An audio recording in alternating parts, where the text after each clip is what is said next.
Data. How can it help advisors to drive better results and increase productivity? Joined today by Aaron Wells from FP Transitions to discuss just that. Good morning, Aaron. Welcome. Hey, good morning, Matt. How are you? Doing well. So Aaron, talk to me about data. What kind of data are we talking about here?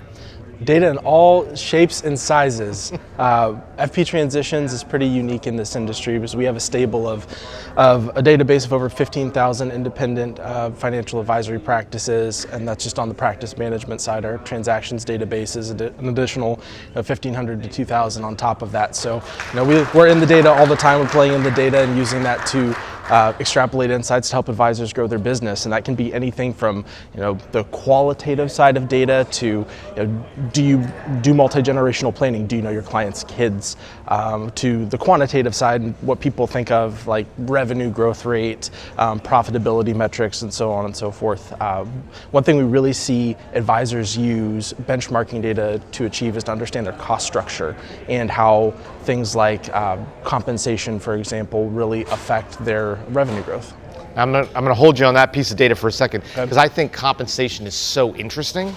And I also think it can really help drive a business. Talk to me a little about compensation. Yeah, compensation is a hot button topic for sure. And really, it's not just revenue growth with compensation. Compensation affects a lot of important things within an RIA's or an advisory business's life cycle. Revenue growth being one, retention of employees being another, and profitability too.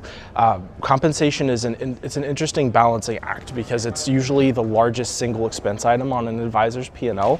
And there's that balancing act of you don't want to be overcompensating your individuals specifically with variable compensation, because effectively the more revenue you generate, the more you're paying out in variable compensation, and that could erode your profit margin over time, which has a real impact on value.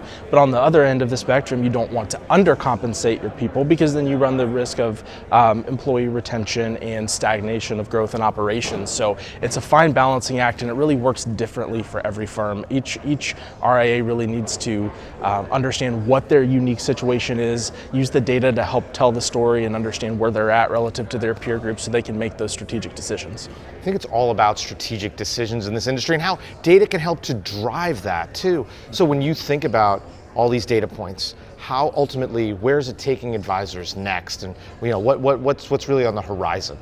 Yeah, it's a good question, and one trend we're seeing specifically for employee retention and growth is synthetic equity.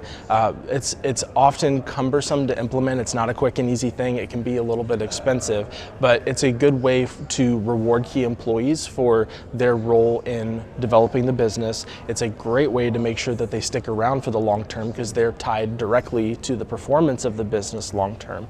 But it still allows the owners, the equity owners of the company, often the founders, to retain their decision-making power. So, and the nuances of that, we could be here for another 2 hours talking about synthetic equity, but that's why FP Transitions has a bunch of tailored solutions to help advisors really flush out their compensation structure to make sure that everyone, especially the key employees, are incentivized to help grow the long-term strategic direction of the firm.